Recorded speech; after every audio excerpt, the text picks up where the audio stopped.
Hello，大家好，歡迎嚟過嘅 U 有日記頻道。大家記唔記得周星馳講嗰句說話呢？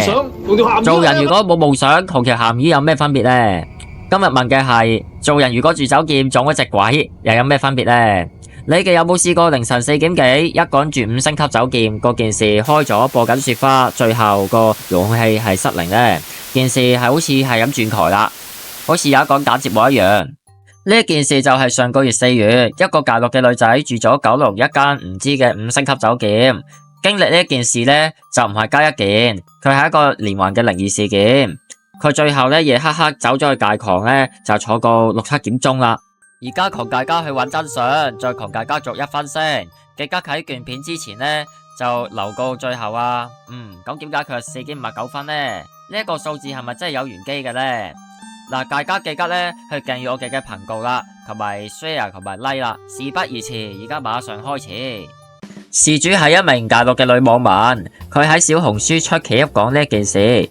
上個月19號晏晝住呢一間酒店，諗住嗰日咧就好好瞓一覺，但係夜晚之後咧，酒店咧就冷氣突然之間間發出一陣好奇怪嘅震耳欲墜嘅巨響，令佢當日咧就翻嚟覆去喺床捲嚟捲去2個鐘頭都瞓唔着覺啦。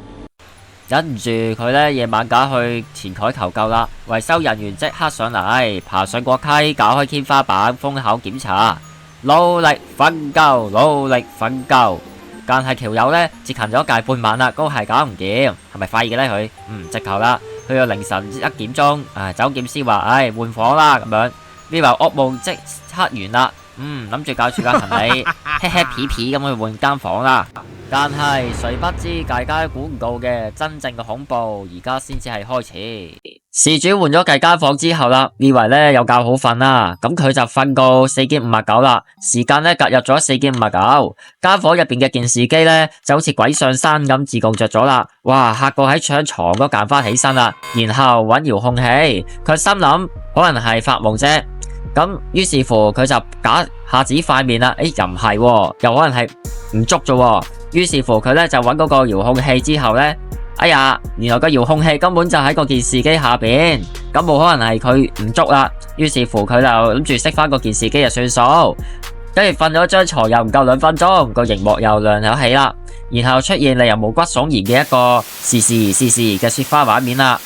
曾經有一個機會可以熄件事擺喺佢面前，佢冇好好珍惜，試咗3次之後冇咗啦，遙控器完全失晒control啦。如果個 Ken 俾佢再嚟一次，佢一定唔會入住呢間咁嘅死人5星級酒店啦，服務質素又差咁樣。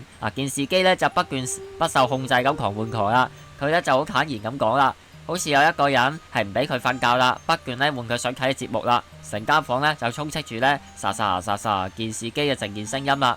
喺漆黑裏邊，熒幕咧一閃一減咁樣，佢當下咧成身都起晒雞皮啦，哇，好似咧入邊咧有一個睇唔到嘅就唔俾佢瞓覺啊咁樣，面具咁嘅驚嚇嘅經歷，咁嗰個咁嘅大陸人咧，再 call 一個酒店職員上嚟，咁嗰個人過咗場之後啦，哇，開始做足表演咁啦，唔關我事，我係一個演員，我唔係一個維修人員啫，咁檢查完之後啦，喺個話搵唔到餘真然後咧最嬲尾就教咗一句啦，電子故障，哇，你今日好靚。係啦，呢個解釋真係一個美麗嘅介話啦。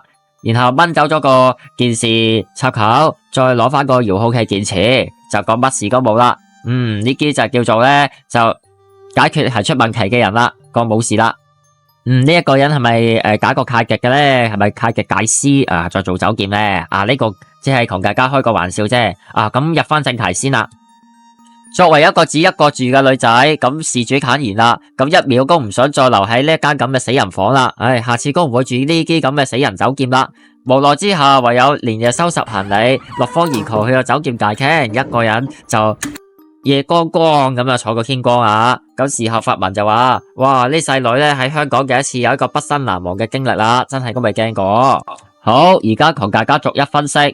第一，講翻我嘅睇法，首先。佢凌晨4.59分，咁點解唔係55又唔係5點鐘呢？奇怪嘅事就喺度發生啦。呢句絕對唔係我講嘅，係百變星君教我嘅。不過呢件事咧真正發生咧係一個民間傳說，有人話凌晨3點去到5點係鬼時。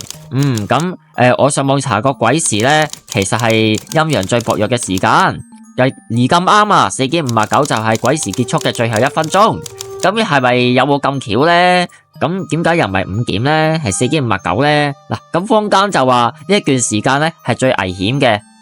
天下鬼門為此最紅。係咪咁啱啊？又一話有人嘅係唔係人啊？好似中環嗰間咁係鬼啊咁樣。呢一件事咧，佢唔係有孤例嚟噶啦。早前都有網民咧分享過，入住一間唔知咩酒店啦，又係呢間咁嘅嘢啦。咁啊又係6日撞鬼6日，咁每晚咧就有鬼壓床，聽講好詭異嘅奇咁樣笑聲啦。唔係奇羅羅嗰隻啊。咁當事人咧就好崩潰咁樣衝咗去實前台要求換房，又係換咗一句啦。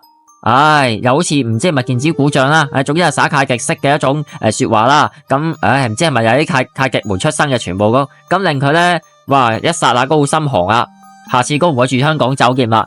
仲有前酒店職員爆料，千祈咧唔好住某啲位置啦，前啊或者後啊嗰啲位置咧就可能係兩大禁忌嚟嘅。講翻我嘅啟發先，呢個咧都顯出一個好殘酷嘅現實。咁件事自己開機可能係電子故障，酒店嘅解釋喺技術性成立，喺第一層面佢可能真係解釋到電子故障，嗰可能反吉出唔係第一次出現噶啦。第二，嗰可能咧有一個背後嘅陰暗面，其實佢係咪想慳錢，唔想去換呢啲設備呢？咁講翻佢點解係凌晨4點59呢？遙控器喺關機3次之後又完全失靈呢？呢啲細節係咪真係講電子故障可以解釋到呢？抑或係咪其他嘅電子元件溫感器故障呢？唔知啦，咁留俾大家去分析討論啦。係啦，所以我先舉出相關嘅資料。呢件事嘅背後真相呢，你哋自己判斷啦。我哋去同大家互共一下啦。貼文出咗之後啦，網民嘅反應就話：哇，你好彩仲喺大廳啊！有啲人就話：呢間嘢啊，妖你咩死人酒店，吔屎啊你！你哋自己估啦。總之網民嗰啲粗口橫飛啊，我都唔再講啦。咁有啲人就好理性話嘅，其實可能係歷史太舊啦，咁啲設備都舊，電視主板老化，都有種情況，又唔使咁驚。唔知道你哋又會點樣睇呢件事呢？而家同大家互動一下啦。周星馳都有話：做人如果冇夢想，同條鹹魚有咩分別啦？咁我又想問啦，做人如果撞咗隻龜又唔識走，又同條魚有咩分別啦？咁留言話俾我知，你會點樣做啦？第一，第二，努力瞓覺。第三，你係英雄，但係你係戇鳩仔啊！講翻我嘅啟發先，我咁認為嘅，無論係所謂嘅靈異事件，更係所謂嘅電子故障，一個女仔住喺5星級酒店，如果咁嘅情況，換着我都會走啦。咁各位聽眾，你哋認為更繼續住落去呢？好啦，段片就嚟過呢個啦。今次就同大家分享呢件事呢，都令我諗起周星馳嘅呢一句：曾經有一個真誠嘅安眠機會放喺佢面前，佢冇好好珍惜，等失去咗之後就後悔莫及啦。